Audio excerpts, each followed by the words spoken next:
de crecimiento. Se dan entre los 3 y 5 años, la primera etapa de los dolores de crecimiento. Después como que todo es normal y otra vez en la preadolescencia y en la adolescencia de 8 a 12 se vuelven a presentar estos dolores de crecimiento. No se sabe a ciencia cierta qué lo causa. Algunos dicen que porque los huesos están creciendo, biológicamente pasa algo y existen estos dolores de crecimiento. Porque crecer duele. Yo veo en la actualidad muchos jóvenes que no quieren crecer, que no quieren madurar. Por ejemplo, yo veía esta parte del crecer biológicamente, pero también me refiero al crecer, a madurar pues, emocionalmente, ¿no? Y es que cuando las personas crecen, hermanos, traen nuevas complejidades. Entonces, a mucha gente no le gusta crecer o no quiere crecer. Y hoy en día vemos a muchos jóvenes, a veces yo creo que estamos en la etapa en la que más criticamos esta parte de los jóvenes que no despegan, que no maduran, pero donde más los hemos apapachado, donde más los hemos protegido. Y entonces, pues es muy fácil, ¿verdad? Les digo, pues no quieren madurar porque pues en casita y todo, ¿verdad? Y sabemos que cuando maduran, pues ya saben que tienen que pagar cuentas, que tienen que trabajar, que tienen que, pues como dicen ahora, tienen que facturar. Entonces, pues muchos jóvenes están cómodos, ¿no? Yo me acuerdo que escuchaba una vez a un pastor que decía que, pues, cuando él era joven, nunca se dio cuenta que el refrigerador había que llenarlo, ¿verdad? Pero cuando él se casó, se dio cuenta que el refrigerador había que llenarlo, que no se llenaba, mágicamente. Pues eso pasa en la iglesia, hermanos. La iglesia tiene que crecer. Todos los organismos vivos, si están sanos, tienen que crecer. Todos los organismos vivos tienen que crecer. Y la iglesia es un organismo vivo. ¿La iglesia tiene que crecer? ¿Sí o no? Sí. Miren, les voy a leer aquí lo que dice Hechos 6:1. Vamos a tener, hoy no va a haber presentación, pero vamos a tener la Biblia aquí, la palabra de Dios. Y yo lo voy a leer para ustedes, dice Hechos 6:1, dice: en aquellos días, como creciera el número de los discípulos. Entonces, ¿cuál es la misión de la iglesia? Aquí nos dice, tenemos que ¿qué? Crecer.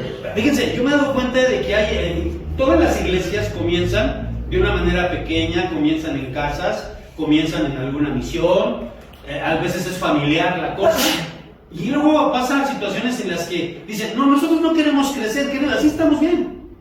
Con las familias que somos, con la misma familia, estamos bien, ¿para qué queremos más problemas? Pero esa no es la misión de la iglesia de la iglesia es, dice aquí, como crecía el número de los discípulos. Entonces, nuestra misión como iglesia es ¿qué?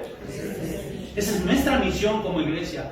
Compartir el evangelio para que la iglesia crezca y de aquí salgan otras misiones y de aquí salga más evangelio y se haga más grande el reino de Dios. Esa es nuestra misión.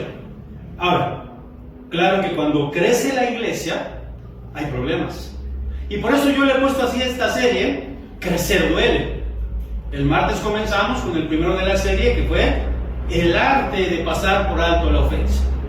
Y hoy estamos viendo en esta predicación que le he titulado aquí, el precio del crecimiento. Porque crecer tiene un precio. Y aquí lo dice muy claro.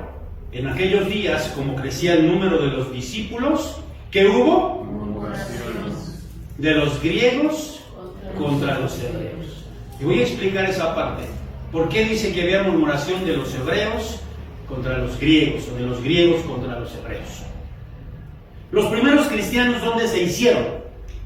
¿De qué nacionalidad eran los primeros cristianos? Judíos. Cuando habla aquí hebreos y habla griegos, está hablando de judíos. Ambos eran judíos. Solamente que unos eran de Jerusalén, vamos a decirlo así, eran judíos puros, y los otros eran judíos de la diáspora. Por alguna situación los judíos siempre han tenido que estar en la diáspora por conquistas, por persecuciones, y eran judíos que se habían hecho helénicos porque ya no hablaban también el arameo o el hebreo y hablaban el griego. Quiero compararlo así como por ejemplo, voy a utilizar un término a lo mejor despectivo y si quieren después le ponemos un paréntesis y lo quitamos.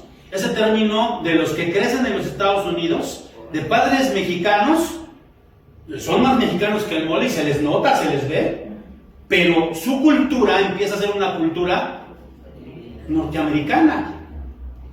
Empiezan a hablar inglés y su lengua materna ya no es el español. ¿Su lengua materna cuál es? y su lengua segunda, por así decirlo, es el español. Y entonces a veces nosotros los malmiramos y decimos, mira, más mexicano que el mole, ¿no? Más mexicano que el nopal, y habla inglés, ¿no? Y se cree mucho porque habla inglés. Algo así estaba pasando aquí. Eran los judíos que vivían en Jerusalén, que sabían hablar perfectamente el hebreo, el arameo, contra los judíos que eran de habla griega y que de alguna manera tenían ya otras costumbres. Y que esos judíos, de alguna manera los malmiraban. ¿Les queda claro entonces hasta aquí el concepto? Sí. Entonces, había un problema entre ellos. ¿Y cuál era el problema? Fíjense bien cuál era el problema. ¿Sí leyeron bien ahí? Sí. Dice, en aquellos días, como crecía el número de los discípulos, hubo murmuración de los griegos contra los hebreos, de que las viudas de aquellos eran desatendidas en la distribución. Entonces, ¿cuál era el problema?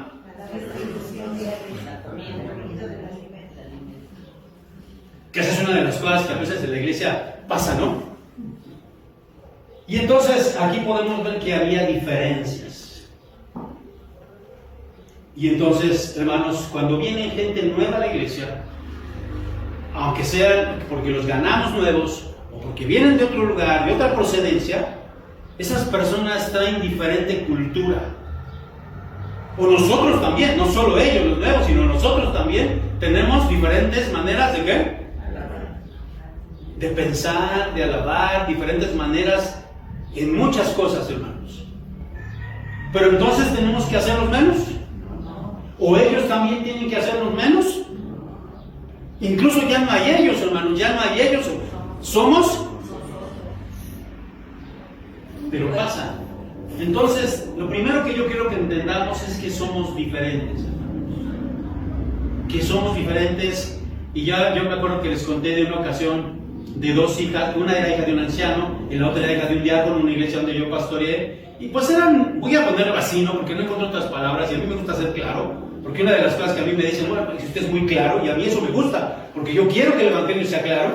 Y entonces estas muchachitas eran como piquizonas, así como sangronas, y entonces había un hermano ahí que llegó. Era no era pastor, era obrero, había terminado, pero no trabajaba en la iglesia, solamente llegaba a la iglesia con su familia. Y el hermano era morenito, el hermano pues tenía así, no destacaba su porte ni nada. Y entonces una vez lo invitamos a predicar, y oh sorpresa, el hermano predicaba bastante bien. Y entonces estas chicas yo las escuché que decían, ay, ese naco, ese indio, ¿cómo les va a venir a enseñar ese naco, ese indio?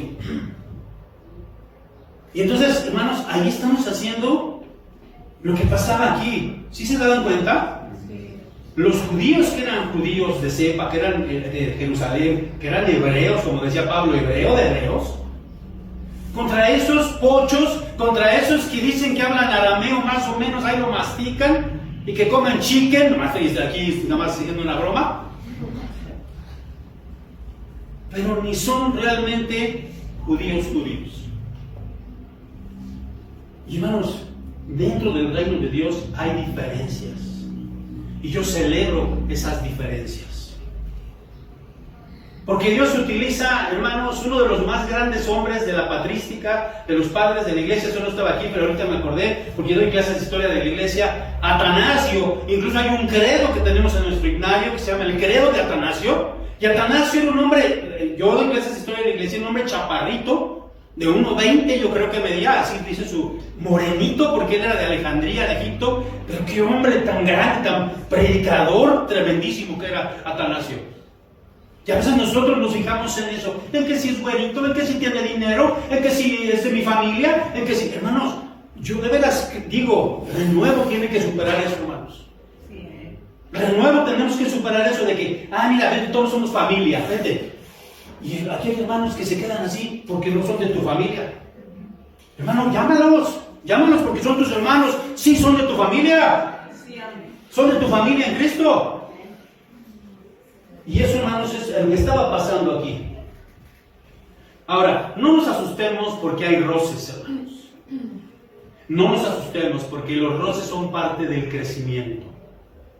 Claro que donde hay crecimiento, va a haber roces. como la ilustración que yo siempre pongo de los puercoespines.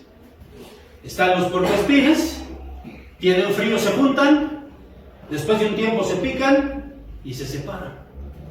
Porque todos los que venimos a la iglesia somos pecadores y traemos heridas, y eso lo vamos a ver en predicaciones que vienen. Traemos heridas y hay que sanar esas heridas, porque el que está herido y no sana va a herir. Entonces, de alguna manera los roces son normales.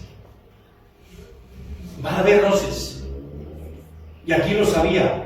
Empezó a crecer el número de los discípulos. Fíjense, yo les dije ahora que predicábamos en Semana Santa, que en la Semana Santa había, creen los teólogos, los biblistas, los especialistas, los que han estudiado, que había unas 2 millones de personas en Jerusalén. Pero normalmente los habitantes de Jerusalén eran unos 800,000.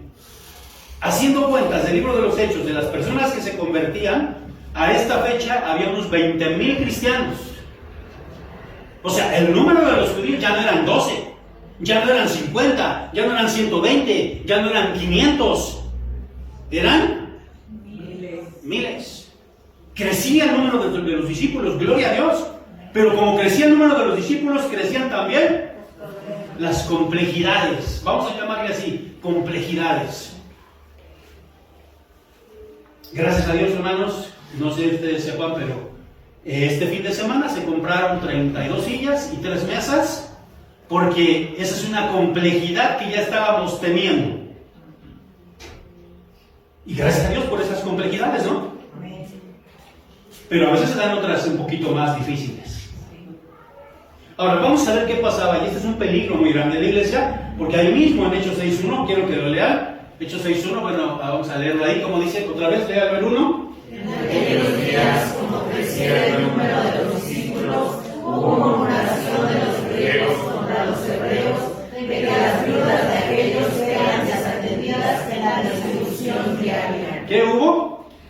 Murmuración. Dice Filipenses 2.14, haced todo sin murmuraciones y contiendas. Queridos hermanos, aquí el texto nos habla precisamente de que ese era el gran problema. Que empezó a haber ¿qué? Y ustedes saben lo que es una murmuración.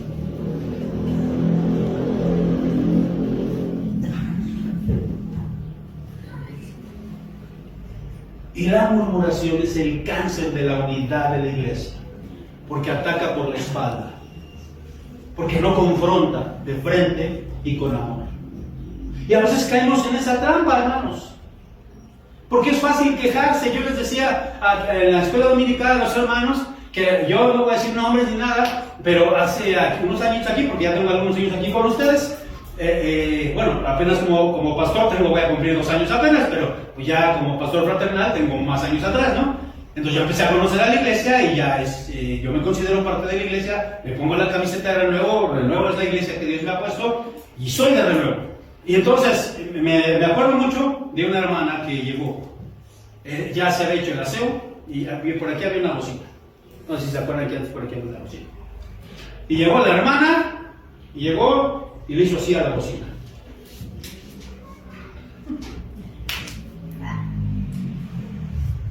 Pero yo ninguna vez vi que la hermana sacara un trapo y limpiara. Y entonces, ese tipo de cosas, hermanos, son las que le hacen daño a la iglesia. Está bien que opines, está bien que tú digas, esto está así, hermanos, pero que seas propositivo. Y que no seas una persona que empieces a murmurar detrás. Ay, es que el pastor, es que el consistorio, es que los diáconos, es que esto, es que el otro. Y nos enfermamos de esquizofrenia, ¿no? Y hermanos, aquí debe haber una comunicación sincera, pero en amor. Porque la queja, hermanos, la murmuración es el pecado que Dios más odia. Por ahí tengo una predicación que ya prediqué aquí, basándome en el libro de los Números, cómo Dios odia la queja y odia la murmuración. ¿Se acuerdan ustedes ahí en el libro de Números qué fue lo que pasó? ¿Cuántas veces Dios reprendió al pueblo? Porque, ¿qué hacían? Se quejaban, murmuraban de todo. Y hermanos, sí se vale estar en desacuerdo, sí se vale tener tu opinión, pero no se vale que murmures. Mira, yo te digo esto, ojalá que esto te quede grabado. No hables mal de él. mejor habla con él. ¿Sí te quedó grabado eso? Sí. No hables mal de él, sino habla con él. Porque eso nos manda la Escritura. Mateo 18:15. Por tanto, si tu hermano peca contra ti, si tú crees que tu hermano pecó contra ti, si tú crees que tu hermano te ofendió, dice aquí, ve y repréndele estando él y tú solos. Si te oyere, has ganado a tu hermano. Y si no, ya presenta un proceso. Pero lo primero que manda es que ir con el hermano, no estar murmurando. A mí me gusta que me diga, así como yo soy frontal, me gusta que la gente sea frontal conmigo. Y me gusta que la gente venga y me diga, pastor, esto y esto y esto, pero que me lo digan en amor. Pero a veces me entero que la hermana fulanita dijo esto de usted, que la hermana fulanita dijo esto de la iglesia, que la hermana fulanita, no, nada más por las hermanas también, que el hermano fulanito dijo esto del consistorio. Sí, digo, por las hermanas son las más chismositas, ¿no? Pero ahora sí que los hombres son también, ¿verdad? También los hombres somos bien chismositos también. Entonces, hermanos, tenemos que, si hay problemas, si hay circunstancias, hay complejidades, pero gloria a Dios porque vengan esas complejidades, porque estamos viendo que nuestra iglesia está creciendo y necesitamos crecer aún más. Y yo lo tengo en mi corazón desde que llegué aquí, hermanos. Yo no lo comparto con ustedes, pero si Dios nos tiene que sacar de este lugar porque ya nos queda chico, Dios va a poner el lugar. ¿Ustedes creen eso? Sí. Pero va a haber gente que va a decir, no, pero ¿cómo si siempre nos hemos reunido aquí? Bueno, si Dios hace que crezca la iglesia y nos quiere mandar a otro lugar, ¿tú quién eres para oponerte? Pues si Dios quiere, ¿puede pasar o no? Sí. Entonces, la iglesia tiene que crecer, hermanos. Crecer duele.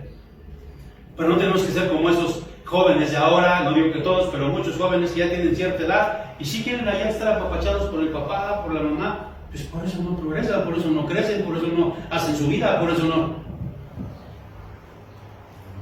La iglesia tiene que crecer porque es un organismo vivo. A eso nos llamó Dios, a crecer.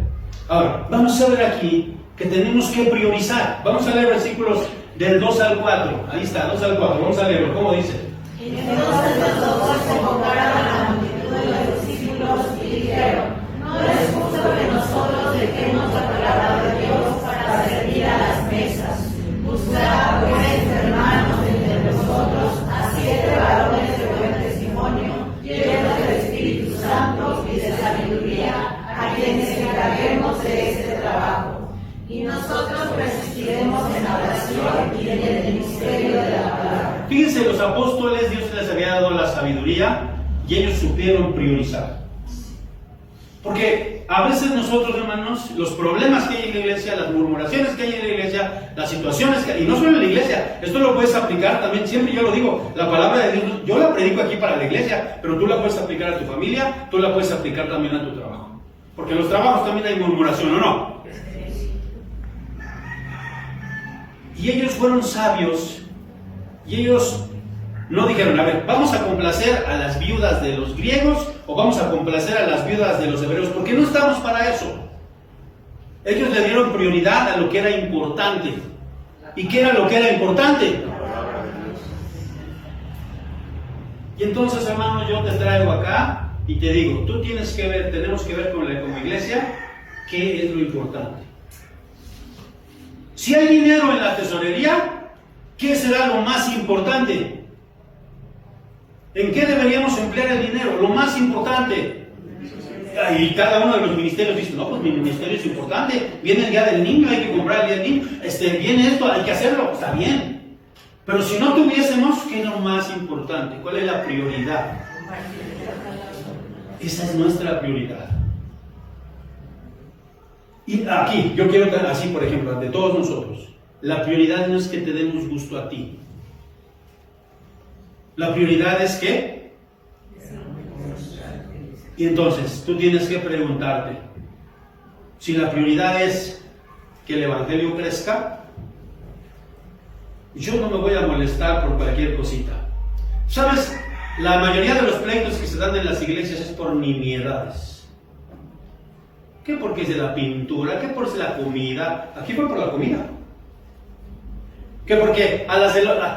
les dieron un pedazo de carne más grande a las viudas de los hebreos. Mira, yo me fijé. Y a las de los griegos se hicieron más chiquito la carne, ¿no? No es así. Nosotros tenemos que ver cuál es esa prioridad. Y entonces la prioridad, queridos, no es que se nos complazca a nosotros. Yo siempre lo he dicho, y lo digo y lo sostengo, porque yo lo he hecho, hermanos. Si en un convivio, por X cosa, la comida no alcanzó y vinieron gente nueva, tiene que comer primero ¿quién? Aunque yo me quede sin comer. Porque la prioridad de la iglesia, ¿cuál es? Esa es la prioridad de la iglesia. Entonces, vamos a ponerlo en todos los ámbitos. Si yo tengo mi grupo aquí en la iglesia, está bien, no estoy diciendo que no, porque ya son gente que conocemos de mucho tiempo, los testigos, los quiero, los amo, pero si mi prioridad es que otras personas nuevas vengan, ¿qué tengo que hacer con este grupo? Este grupito que yo hago, ¿qué tengo que hacer? Porque mi prioridad no es estar en este grupito. Mi prioridad es que crezca, entonces yo tengo que abrir. Y si está mi grupo, está aquí no sé, pues mi familia, o están mis amigos, y por allá veo un hermano que nadie le hace caso, ¿cuál es mi prioridad? ¿Cuál es esa prioridad, hermanos? ¿Cuál es? Mirar y acercarse. Invitarlo a mi grupo. Yo les he comentado, hermanos, mucho, en una ocasión les comentaba, de que cuando yo conocí del Evangelio en la iglesia de San Pablo, pues estaba joven, todavía estaba joven, tenía 24 años y medio, estaba joven, como varios de los jóvenes que están aquí, o algunos de esos jóvenes que tienen esa edad. Y había un grupo de jóvenes en la iglesia, porque era una iglesia muy grande, tenían un grupo de jóvenes muy grande, se juntaban como 40 o 50 jóvenes, se reunían los domingos a las 4 o 5 de la tarde, no me acuerdo. Y yo intenté varias veces ir a ese grupo, fui a ese grupo, y así como les digo, yo llegaba, me sentaba, escuchaba, cantábamos, veía que ellos estaban en sus ondas, como decimos, y así como yo entraba, me iba. Nunca más, por 2 o 3 veces fui al grupo, nunca más regresé a ese grupo de jóvenes, nunca más. Y cuando pasaron los años, llegué a ser pastor de esa iglesia, claro, ya estaba disminuida esa iglesia, pero yo fui pastor de esa iglesia y estaba uno de sus jóvenes, ahora era anciano de esa iglesia, y yo le decía, ¿te acuerdas, Panchito, porque se llama así, ¿verdad? ¿Te acuerdas, Panchito, cuando no me dejabas entrar o no me dejaban entrar al grupo de jóvenes? Se puso rojo, pues sí, pastor, sí, no te hagas, si te acuerdas, y le contaba, y así, sentado como... Entonces, si yo he estado desde acá, ¿alguna vez te han excluido de algún grupo? Sí. Entonces, ¿tú por qué excluyes el grupo? Bien, otra cosa que les quiero decir, es bien importante esto, quizás no entra aquí, pero sí también. Cuando vas en la calle y te encuentras a un hermano, ¿lo saludas? Sí. Hay gente que hasta se hace así, como que no te ve, como que... ¿Te avergüenzas de tus hermanos? Pues vamos a volver aquí. Muchas de las divisiones pasan por cosas bien pequeñitas, hermanos. Hay un dicho que viene hace de muchos años, algunos se lo atribuyen a Agustín de Hipona, aunque no se sabe quién dijo esto, pero se los voy a leer.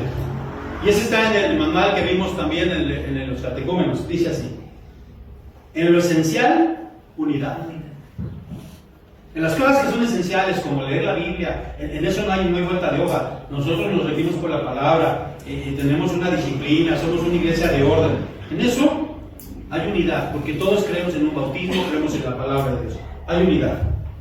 En lo no esencial, libertad. Hay cosas que no son esenciales, ¿no? A ver, ¿el color del templo será esencial? ¿Es esencial, hermanos? Yo les pregunto. No importa si es rosa, si es verde, no importa, porque eso no es esencial. En eso hay libertad. Claro, estamos en una iglesia que gracias a Dios tiene un gobierno democrático. Y dice, y en todo, caridad. En todo lo que hacemos tiene que haber amor. En todo. Pero vamos a la última parte y vamos a ver cómo los discípulos tuvieron la sabiduría de ceder en ciertas cosas y de delegar. Vamos a leer versículos Hechos 6, el 3 y luego 5 y 6. El 3 nada más y luego 5 y 6. ¿Cómo dice el 3? Buscad pues, hermanos, entre vosotros a 7 varones de buen testimonio, llenos del Espíritu Santo y de sabiduría, a quienes encarguemos de este trabajo. A ver, antes de leer el 5 y el 6, los discípulos dijeron, vamos a darle prioridad. La prioridad es la oración, la prioridad es la predicación de la palabra, eso es lo prioritario. Pero esto también importa, aunque es secundario, importa. Y entonces dijeron, vamos a poner a 7 varones, pero no eran cualquier varones. Porque a veces minimizamos, los diáconos, no, ahí dice bien clarito, eran varones de buen testimonio, llenos del Espíritu Santo y de sabiduría, a quienes encarguemos este trabajo. Aún servir mesas es un trabajo importantísimo, hermanos. Entonces, vamos a hablar del 5 y 6. ¿Cómo dice 5 y 6? Agradó pues a toda la multitud, y eligieron a Esteban, varón lleno de fe. Tantito, quiero que pongan atención en los nombres. ¿Sale? Vamos a leer ahora sí, perdón que los interrumpí. 5, ¿cómo dice? Agradó pues a toda la multitud, y eligieron a Esteban, varón lleno de fe del Espíritu Santo, a Felipe, a Prócoro, a Nicanor, a Timón, a Parmenas y a Nicolás, prosélito de Antioquía, a los cuales los presentaron ante los apóstoles, quienes orándoles impusieron las manos. Fíjense, los apóstoles se dieron cuenta que ya habían escogido estos varones y se dieron cuenta que eran varones de buen testimonio, que cumplían con los requisitos, y vinieron los apóstoles y les ¿qué? O sea, no eran cualquier pelagatos, eran 7 varones de Dios los que pusieron ahí, ¿verdad? Ahora, fíjense bien en los nombres. Sí, bueno, ustedes dicen, no, tan feos los nombres, ¿no? Yo no le pondría Nicanor a uno de mis hijos, ¿no? Parmena, menos, ¿no? Prócoro, ¿no? Pues yo sí he conocido varios prócoros, pero bueno, ¿no? Hasta, bueno, me acordé que de un hermano que decía Prócoro, Quiñac, pero ese no es Prócoro, ese es Bócoro, Quiñac. Pero me acordé ahorita, ¿no? Pero los nombres son feos. Pero estos nombres, hermanos, eran nombres griegos. ¿Qué quiere decir eso? Que los discípulos dijeron, a ver, si nosotros somos los que estamos moviendo el queso acá, somos los que dirigimos toda la oración, toda la predicación de la palabra, vamos a ceder también. Que también los griegos que se sienten menos, que también participen. Y esos 7 eran griegos. Incluso uno de ellos ni judío era, porque aquí lo dice, Nicolás, prosélito de Antioquía. ¿Quiénes eran los prosélitos? No eran judíos, pero se convertían al judaísmo. Era gente gentil, pero que les gustaba el judaísmo y se convertían a través de una ceremonia, los circuncidaban y todo, y ahora se hacían judíos. No eran judíos de nacimiento, hasta un prosélito había. Y esto nos indica que nosotros debemos también a esas personas que van incorporándose a nuestra iglesia, también cederles cargos, también cederles. Hoy vimos en la clase de catecúmenos las diferentes dones que hay, y ahí hay mucha riqueza. En esos hermanos que los acabamos de recibir como miembros de nuestra iglesia, hay mucha riqueza, mis amados hermanos. Y tenemos que aprovechar esa riqueza porque son parte de la iglesia y también ellos tienen que poner sus dones a los pies de Jesucristo. Amén. Pero si yo me apaño todo el poder, si yo me apaño, no, este es mi ministerio. No, aquí no entras, papacito. Este es mío. No, mi hermano, nosotros tenemos que saber delegar. A mí me da gusto, sinceramente, veíamos también en esta lección que hablaba acerca de los dones, 2 tipos de iglesias. ¿Sí o no, hermanos? La iglesia donde hay una barca y el pastor va remando él solo y todos los demás le van diciendo al pastor qué hacer. Decían muchos, pastor, hágale así, pastor, así asado.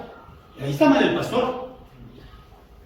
Porque el pastor es el que levanta la ofrenda, el que hace el aseo, el que... Está bien, si hay que hacerlo, hay que entrarle. Pero está el otro tipo de iglesia, que es una iglesia de regatas, le llama ahí, donde el pastor va con su bocina. Y el pastor es un obispo, así dice la escritura, es un episcopo, un supervisor. Y el pastor va diciéndole lo que tienen que hacer. ¿Y quién va remando? Los laicos, los discípulos. ¿Cuál va a avanzar más rápido? Entonces nosotros tenemos que aprovechar los dones de las personas que están llegando a nuestra iglesia. Yo les dije una vez, antes de que todo esto pasara, cuando yo hablé con ustedes como iglesia y presentamos la visión de la iglesia, hermanos, yo les dije, nosotros tenemos lo primero, invitar a las personas. Son mis invitados.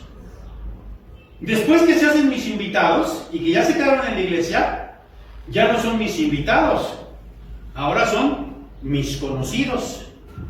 Pero después de que son mis invitados y mis conocidos, se deben de convertir ¿en qué? En mis amigos, en mis hermanos. Esa es la misión que tenemos como iglesia. Porque la gente va a regresar, o la gente va a hablar de aquí mismo, o sea, va a empezar a decir, ve al Renuevo, porque en el Renuevo sí aceptan a la gente, porque en el Renuevo son buenas gentes, porque en el Renuevo aman a las personas. En el Renuevo no son payasos, en el Renuevo no son piquis, en el Renuevo realmente te aceptan como eres. Y esa es nuestra meta, mis queridos hermanos, porque tenemos que crecer. Fíjense, voy a volver a leer este versículo 3. Buscad pues, hermanos, de entre vosotros, ¿de entre quién dice? A 7 varones de buen testimonio. Claro, tampoco puede ser cualquier persona, tiene que ser de buen testimonio, llenos del Espíritu Santo y de sabiduría, a quienes encarguemos de este trabajo. Y por eso, hermanos, cuando yo como pastor ahora veo que está el grupo de evangelización, a veces puedo ir, porque ahora estamos trabajando. Si ustedes no saben, estamos yendo a discipular a varias personas como ministerio. Pero a veces yo no puedo estar en todos. Doy gracias a Dios porque hay un buen equipo, y a veces van unos, a veces van otros, y yo digo gloria a Dios porque mi trabajo está siendo de bendición, porque yo estoy aprendiendo juntamente con el consistorio a delegar. Entonces, hermanos, para dirimir diferencias necesitamos un corazón de siervo, necesitamos realmente ser como los apóstoles, humildes. Dice Efesios 4:2, con toda humildad y mansedumbre, soportándoos con paciencia los unos a los otros en amor. Ni modo, me tocó con esta, hay que soportarlo. Cae bien gordo, pero lo va a soportar. No habla de eso. Yo algunas veces les he explicado esto. Soportar es cargar con el peso de esa persona, ponerte ahí, porque si esa persona necesita, miren, yo les digo así de fácil. Ahorita nuestro hermano Arturo salió de una operación, está convaleciente en su casa, hay que orar mucho por él, pero hoy internan a la hermana Sol a las 3 de la tarde, ahorita vamos a orar por ella, le van a hacer un procedimiento también, un cateterismo en el corazón. Los dos están enfermos. Cuando sale la hermana Sol, sí, hermano, vamos a orar por ti. Sí, pero también hay que entrar, hermanos. Si es posible, hay que ir a apoyarlos porque necesitan ese apoyo también. A lo mejor estar un rato, a lo mejor no puedes todo el día, pero puedes estar un rato. A lo mejor puedes llevarles comida. Son nuestros hermanos. O nada más somos hermanos de dicho. Pero que no te pasara a ti, porque entonces, ¿y por qué no vinieron? ¿Y por qué no me hicieron? ¿Y por qué no me...? ¿Sí me explico, hermanos? Entonces, para dirimir diferencias, requiere que nosotros demos el primer paso. ¿Quiénes dieron este primer paso? Los apóstoles. Los apóstoles. Porque ellos eran maduros en la fe. Y nosotros tenemos muchos años de ser creyentes y tenemos que ser maduros. Pero a veces somos tan inmaduros y nos estamos peleando por dulces, nos estamos peleando por huesos, nos estamos peleando por tamales, nos estamos peleando por comida. No, hermanos, eso no es justo.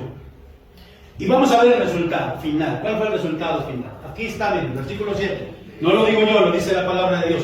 Y crecía la palabra del Señor y el número de los discípulos se multiplicaba. Miren, ya en el versículo 1 nos dice que se estaba multiplicando la iglesia. Si no hubieran hecho nada los apóstoles, si esto hubiera crecido, si hubiera multiplicado la iglesia, no. Pero hicieron algo. Y entonces dice, y crecía la palabra del Señor y el número de los discípulos se multiplicaba grandemente en Jerusalén. También muchos de los sacerdotes. ¡Ay, qué tremendo! Porque crecía el número de los discípulos más aún. Yo les dije que ahí al inicio los teólogos dicen que eran como 20,000, aquí ya no sabemos cuántos, pero empezó a crecer la iglesia, pues, de manera exponencial empezó a crecer la iglesia. Pero aquí nos dice algo bien importante, porque aún los sacerdotes, que fueron los que crucificaron a Jesucristo, todo ese clan de sacerdotes que había del Sanedrín, Muchos de ellos empezaron aquí, mis amados hermanos. Y déjame decirte esto, el mundo no se impresiona por una iglesia que no tiene problemas. No existe eso, no existe una iglesia que no tenga problemas, eso no existe. Es más, si no hay problemas, quiere decir que no están haciendo nada. El diablo está quieto porque pues no están haciendo nada, no pasa nada. Pero el mundo sí se impresiona por una iglesia que aún teniendo diferencias, sabe cómo dirimir esas diferencias. Una iglesia que se ama a pesar de esas diferencias. Amén, hermano. Yo te invito a esto, y con eso termino, te invito a esto. Identifica, querido hermano, si hay alguna diferencia o algunas diferencias que tú estés permitiendo que se conviertan en amargura. Porque puede ser, y hay gente que dice, no, ya no quiero la iglesia porque ese hermano ya la agarró contra mí y me ve mal, y mira, a lo mejor no es cierto, a lo mejor ni te ve mal. A lo mejor es cosa tuya nada más. A lo mejor es cosa de tu amargura. Y eso lo vamos a ver el próximo domingo. Vamos a ver, hermanos, cómo tenemos que sanar nuestras heridas, porque si no sanamos nuestras heridas, vamos a herir a otros. Amén. Dios bendiga su palabra, hermanos, y crecer duele.